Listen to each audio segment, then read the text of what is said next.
Hello दोस्तों, फिर से हाजिर हूँ एक और इम्पोर्टेंट वीडियो के साथ। आज की इस वीडियो में हम क्लास 12 बायोलॉजी के संपूर्ण अंतर देखने वाले हैं, यानी जितने भी महत्वपूर्ण अंतर हैं आज की इस वीडियो में हम कंप्लीट करने वाले हैं। यानी 3 मार्च को जो आने वाले पेपर में गारंटी है इसमें से आपको अंतर देखने को मिलेंगे, तो इनको अच्छे तरीके से तैयार कर लीजिएगा, नहीं तो बाद में पछताओगे। बहुत इंपॉर्टेंट अंतर हैं, अभी तक जो पूछे गए हैं वही अंतर हैं, अभी तक बोर्ड परीक्षा में सबसे ज़्यादा पूछे गए वो अंतर हैं। तो वीडियो को पूरा देख लीजिएगा, पसंद आए तो लाइक कीजिएगा, ज़्यादा से ज़्यादा हो सके शेयर कीजिएगा, नए हो तो सब्सक्राइब जरूर कीजिएगा। तो आइए देखते हैं, सबसे पहला अंतर है जो कि है परागण और निषेचन में अंतर। तो इम्पोर्टेंट अंतर है, समझते हैं परागण निषेचन में अंतर क्या होता है। तो परागण पराग कणों के पराग कोश से वर्तिकाग्र तक पहुंचने की क्रिया को परागण कहते हैं, यानी परागण कहलाती है। और अगर बात करें निषेचन, तो आगुणित नर तथा मादा युग्मकों का संलयन निषेचन कहलाता है। क्या हो जाएगा कि पराग कणों का पराग कोश से वर्तिकाग्र तक पहुंचने की क्रिया क्या कहलाती है, परागण कहलाता है। और निषेचन क्या कहलाता है, आयुग्मित यानी जो आगुणित या आगमित कह सकते हैं, आगुणित नर तथा मादा युग्मकों की संलयन क्रिया क्या कहलाती है, निषेचन कहलाती है। यह 2 प्रकार का होता है, स्वपरागण तथा परपरागण। यह भी 2 प्रकार का होता है, एकल निषेचन व द्विनिषेचन होता है। फिर बात करें, यह अनेक माध्यमों से होता है, जैसे वायु, जल, कीट आदि द्वारा, और इसे माध्यम की आवश्यकता नहीं होती है। अगर बात करें चौथे पॉइंट की, तो यह क्रिया बीजांड के बाहर होती है, यह क्रिया बीजांड के अंदर होती है। ठीक है, तो ये 4 आप इसमें अंतर लिखना है, बहुत इंपॉर्टेंट अंतर है, इसे जरूर तैयार करना अच्छे से। फिर अगला देखिए, जो कि है स्वपरागण तथा परपरागण में अंतर। इंपॉर्टेंट अंतर है स्वपरागण परपरागण, तो इसे आप जरूर तैयार कर लीजिएगा।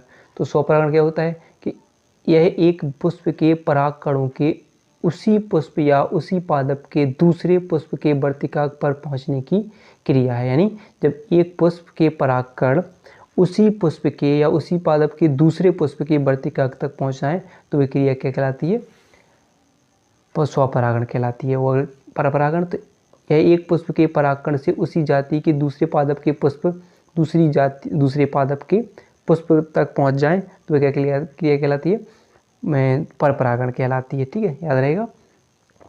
तो अगला पॉइंट है, इसमें पुष्प प्रायः द्विलिंगी होता है, इसमें पुष्प एकलिंगी होते हैं। इसमें पुष्प प्रायः सुगंधित व रंगीन नहीं होते हैं, और इसमें पुष्प सुगंधित व रंगीन होते हैं। इसमें प्रायः किसी विशेष क्या होगा, परागण माध्यम की आवश्यकता नहीं होती है, इसमें विशेष परागण माध्यम की आवश्यकता होती है। ठीक है, याद रहेगा। तो ये हो जाएगा आपका स्वपरागण परपरागण। अब जो अंतर है वो बहुत महत्वपूर्ण अंतर है। अब देखिए, अब हम देखने वाले हैं शुक्राणुजनन और अंडाणुजनन में अंतर, जिसे आप वेरी इंपॉर्टेंट अंतर कहोगे, इसे जरूर तैयार करना है। तो शुक्राणुजनन अंडाणुजनन में क्या होता है कि यह एक प्रक्रिया वृषण में होती है। तो यह प्रक्रिया कहाँ पर होती है, अंडाशय में होती है। इसमें वृद्धि प्रवस्था छोटी होती है, इसमें वृद्धि प्रवस्था लंबी होती है। इसमें क्या होगा,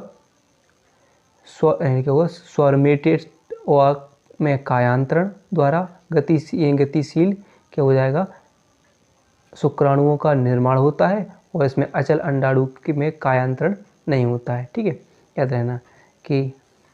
और फिर क्या होगा, इसमें चौथा पॉइंट होगा, दोनों अर्धसूत्री विभाजन शुक्राणु निर्माण से पूर्व हो जाते हैं, और इसमें दूसरा अर्धसूत्री विभाजन अंडाणु में शुक्राणु के प्रवेश के बाद पूर्ण होता है, ये ध्यान रखना है। ठीक है, फिर अगला है समयुग्मजी तथा विषमयुग्मजी, इससे वेरी इंपॉर्टेंट अंतर है। तो समयुग्मजी क्या है कि एक जीन के दोनों युग्मविकल्पी या एलील समान होते हैं इसमें, और इसमें क्या होगा, एक जीन के दोनों युग्मविकल्पी क्या होते हैं, अलग अलग होते हैं। जैसे आपने पढ़ा होगा कि कैपिटल टी और स्मॉल टी दोनों समान होते हैं, उसमें क्या होगा, विषमयुग्मी, यानी कैपिटल टी और स्मॉल टी हो जाता है, ये ध्यान रखना है।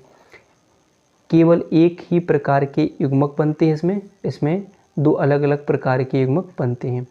फिर क्या होगा, स्वपरागण या अंतःपरा प्रजनन होने पर संतति पैतृकों के समलक्षणी एवं समजीनी होती है, यानी क्या होती है, संतति होगी वो पैतृकों के समान होती है। इसमें क्या होगा, स्वपरागण या अंतः प्रजनन होने पर संतति में प्रभावी एवं अप्रभावी दोनों विपरीत यानी विपर्यासी लक्षण व्यक्त होते हैं, याद रहेगा। तो ये कर लेना। फिर देखिए जो अभी तक सबसे ज़्यादा पूछा गया है BDNA और ZDNA में अंतर, तो इसे ज़रूर तैयार कर लीजिएगा। वीडियो पसंद आ रही हो तो लाइक ज़रूर करना है। फिर देखिए BDNA क्या होता है, दक्षिणावर्त कुंडलित होता है और वामावर्त कुंडलित होता है। क्षार युग्मकों के मध्य दूरी 3.36 होती है और क्षार युग्मकों के मध्य दूरी कितनी होती है, 3.52 से 4.13 होती है। फिर क्या होता है, क्षार युग्मकों की संख्या 10 होती है, क्षार युग्मकों की संख्या 12 होती है।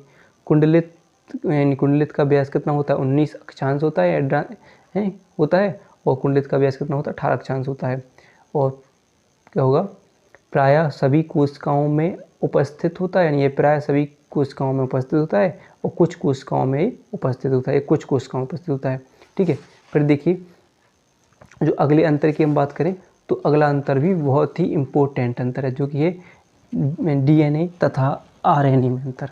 सबसे ज़्यादा पूछे जाने वाला अंतर है DNA और RNA में। तो DNA क्या होता है, यह मुख्य रूप से केंद्रक में पाया जाता है, यह मुख्य रूप से कोशिका द्रव्य में पाया जाता है। इसमें 2 पॉलीन्यूक्लियोटाइड श्रृंखलाएं कुंडलाकार अवस्था में पाई जाती हैं। यह सामान्यतः एक सूत्रीय होता है। ठीक है। फिर क्या होगा, इसमें पेंटोस शर्करा डीऑक्सीराइबोस प्रकार की होती है, इसमें पेंटोस शर्करा राइबोस प्रकार की होती है। इसमें यूरेसिल क्षारक अनुपस्थित होता है, यानी एडेनिन ग्वानिन साइटोसिन थायमिन, यानी क्या होगा, तो थायमिन की जगह क्या पाया जाता है, इसमें यूरेसिल पाया जाता है। इसमें क्या होगा, यूरेसिल की जगह क्या पाया जाता है, थायमिन पाया जाता है। ठीक है। इसमें थायमिन अनुपस्थित होता है, सॉरी इसमें क्या होता है, अनुपस्थित होता है और इसमें क्या हो जाता है कि यूरेसिल अनुपस्थित होता है। इसमें थायमिन पाया जाता है, इसमें यूरेसिल पाया जाता है, रहना। ठीक है। तो यह प्रायः सभी जीवों एक कुछ यानी क्या है, यह प्रायः सभी जीवों एक कुछ विषाणुओं का आनुवंशिक पदार्थ होता है। यह केवल विषाणुओं में ही आनुवंशिक पदार्थ का कार्य करता है। ठीक है। तो DNA सभी में आनुवंशिक पदार्थ, वो भी। अब देखिए अगला है समजात तथा समरूप अंग में अंतर। तो समजात क्या होता है, ये बाहरी रूप में असमान दिखाते हैं, ये बाहरी रूप में समान दिखते हैं। ये असमान कार्य प्रदर्शित करते हैं, ये समान कार्य प्रदर्शित करते हैं। इनका विकास क्या होगा, विकासीय क्रम समान होता है, इनका विकासीय क्रम असमान होता है। ये अपसारी विकास दर्शाते हैं, ये अभिसारी विकास दर्शाते हैं। ठीक है। तो इनको ध्यान रखना है।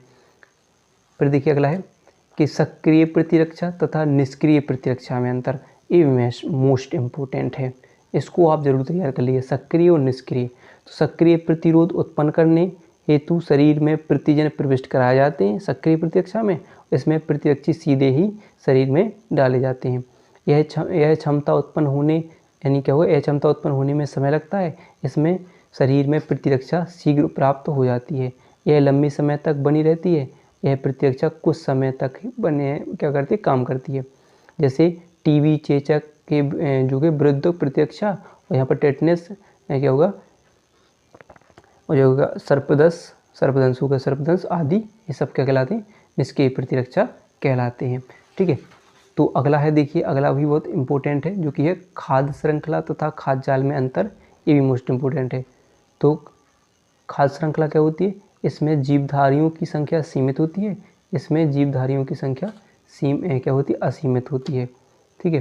फिर क्या होगा, इसमें केवल श्रृंखला होती है और इसमें यानी अनेक खाद्य श्रृंखलाएं मिलकर खाद्य जाल बनाती हैं। इसके माध्यम में ऊर्जा का स्थानांतरण एक मार्ग से होता है और इसमें ऊर्जा का स्थानांतरण अनेक मार्गों से होता है। ठीक है, याद रहेगा। फिर अगला देखिए 10वां है स्वस्थानी तथा क्या हो, बाह्य स्थानी या उत्स्थानी का याद बहुत इंपॉर्टेंट है। तो देखिए स्वस्थानी क्या होगा, जहाँ वन्य जीवों एवं पादपों को उनके प्राकृतिक आवास में ही संरक्षित किया जाता है, क्या कहलाता है, स्वस्थानी कहलाता है। और यहाँ वन्य जीव एवं पादपों को मानव निर्मित परिवेश में संरक्षित रखा जाता है, वह स्थानीय हो जाता है।